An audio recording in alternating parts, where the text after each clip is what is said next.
Hey everybody, and welcome to the fourth video in this video series, Why People Stay in Dysfunction.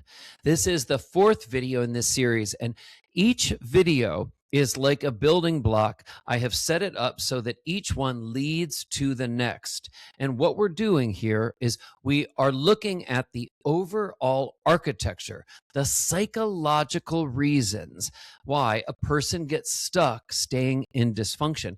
It doesn't happen overnight, and it doesn't happen just for one simple reason. There are lots of different factors involved. And so in each video, what I'm doing is I'm going through factor by factor so that by the end of these introductory videos, you have greater insight into why this is, if this is you, why you may stay in dysfunction.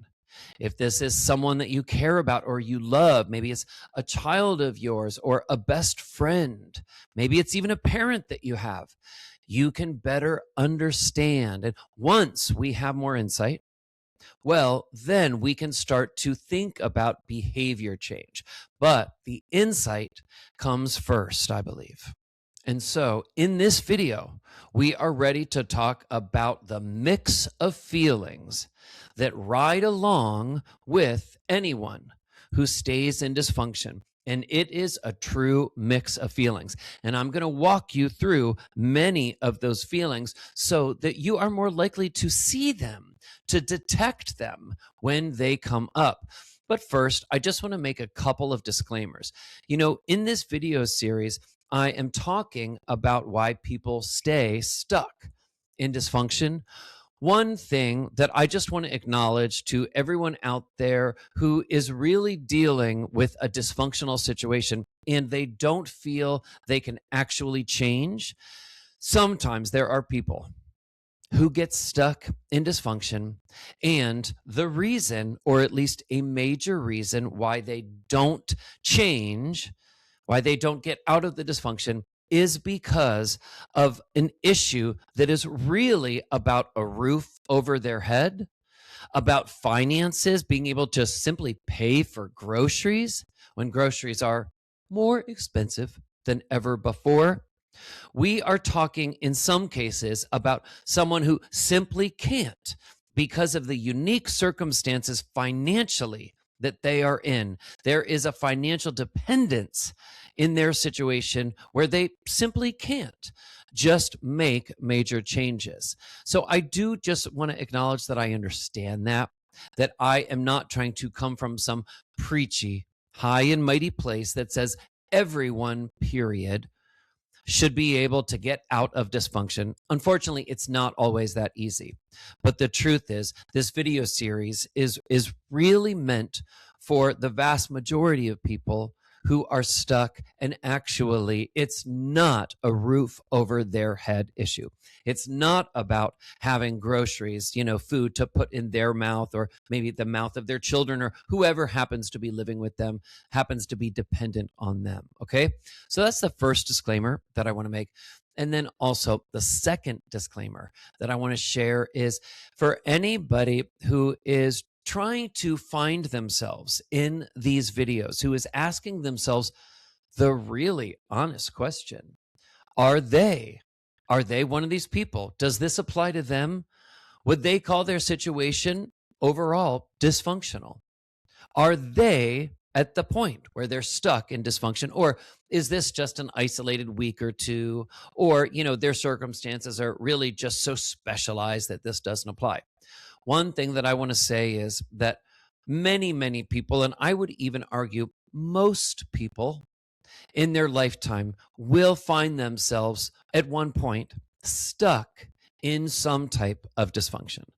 Whether it is a romantic relationship they're stuck in and can't get out of, whether it is a family dynamic where they are playing a really complex role that's not good for them, or the even functioning of the overall family system.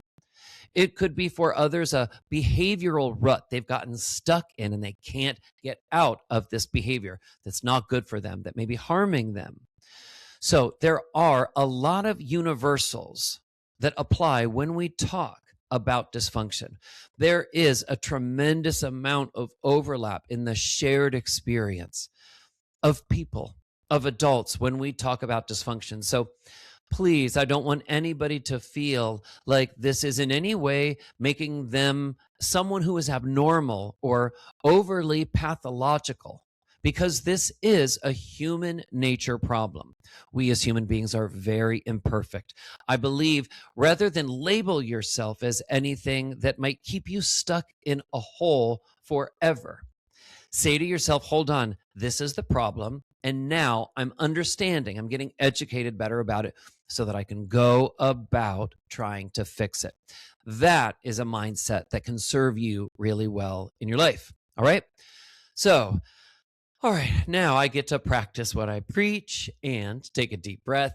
And we're going to go into the feelings. So, people who are stuck in dysfunction, regardless of the type of dysfunction, regardless of the dysfunctional rut, the type of rut they're stuck in, they will almost always experience a whole repertoire of different emotions. Picture a Las Vegas buffet, okay? If you've ever been to Las Vegas, it is definitely one of my favorite things about Las Vegas, those damn buffets. I love all the choices. I love the mix. I love how many different varieties there are of everything. Well, that is the same situation when it comes to being in a dysfunctional dynamic in your life and the different feelings that you can feel. It's not just one. In fact, it's many. It's many. And just like colors can have a color spectrum, there can be shades. There are many different shades and sub feelings underneath some basic root feelings. So let's start with this one. Unhappy. Unhappy.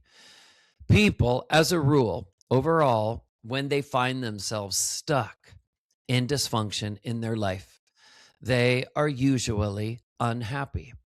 Now, unhappy, just as a general kind of qualifier, as an adjective, as a descriptor, it really doesn't mean that much. It really doesn't tell us that much because there are so many ways, right, that a person can be unhappy. Like I said earlier, there are so many shades. So one of the main feelings that people will usually have who are stuck in dysfunction is anger. Now, for some people, the anger may look very overt. It's so obvious. They yell, they find themselves just snapping, they find themselves just feeling so angry half the time. They don't know what to do with themselves. And yet there are also people where the anger takes a more nuanced, a more resentful form, where it's quieter, it is more subtle. It is this kind of underneath the skin, kind of seething. Take this example where I'm looking out through my eyes and it's angry, it's bitter. Another common feeling that comes along with being stuck in dysfunction is feeling frustrated, just generally frustrated in so many different ways. And a person can feel frustrated by things all throughout the day. In fact, it just feels like they could actually keep tally marks, keep score of all the things that frustrate them in the day. If you catch a person stuck in dysfunction by the end of the day and you asked them, what frustrated you today? I mean, honestly, a lot of times these people would have a hard time going back and remembering each one. Another feeling that many people have when they've gotten stuck in dysfunction is this undercurrent of sadness. And again, this isn't a sadness that maybe just lasts for a half an hour or an hour on a particular day. It becomes just woven into the fabric of a person's daily life, how they feel.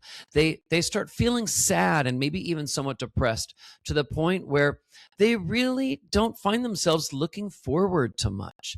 They really just feel like they don't have the same zeal. Many times they don't reach the level of actual significant clinical depression, but it's like they've just lost their mojo.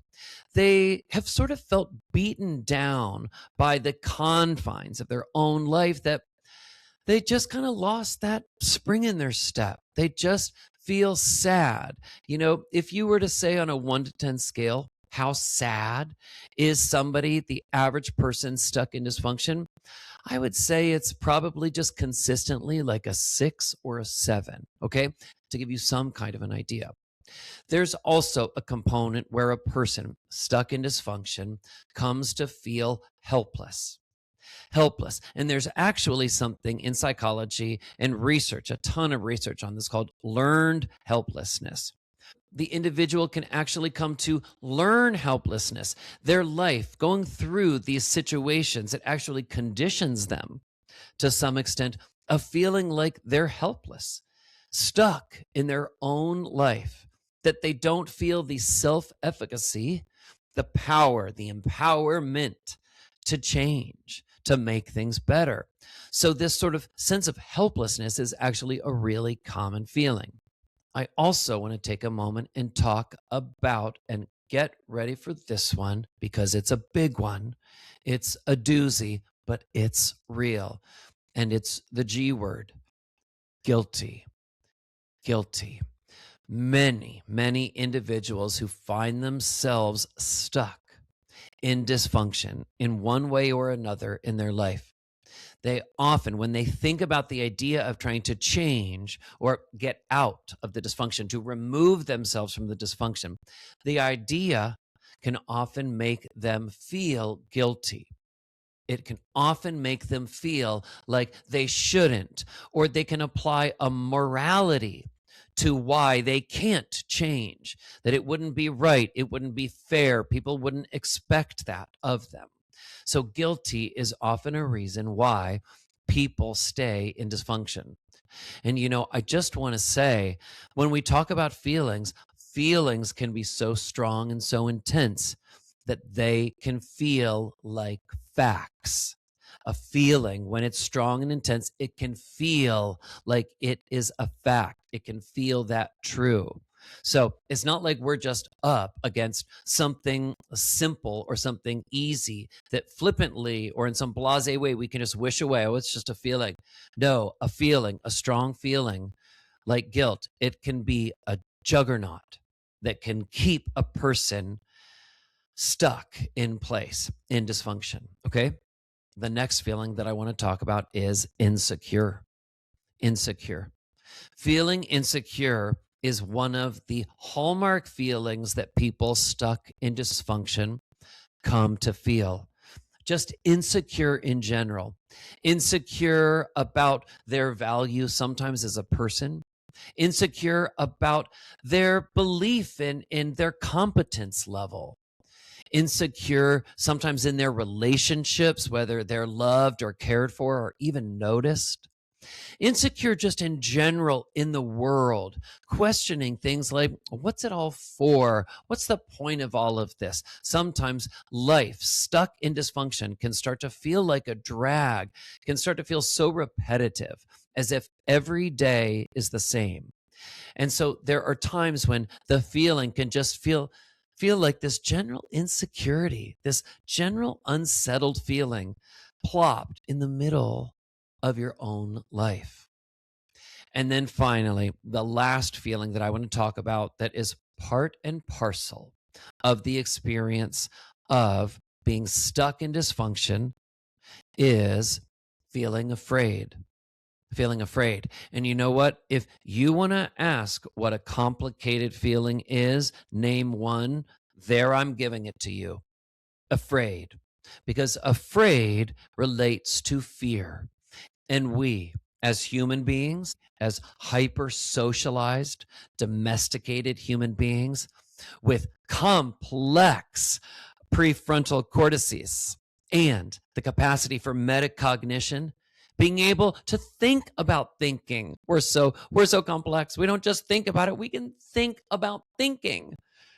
Well, when we generate fears as a species, they can be quite complicated. So that is exactly what we're going to focus on in the next video, the next building block in gaining insight, laying the foundation for you to understand the whole breadth of how you, or maybe someone that you know, has gotten stuck in dysfunction, why you might stay in dysfunction.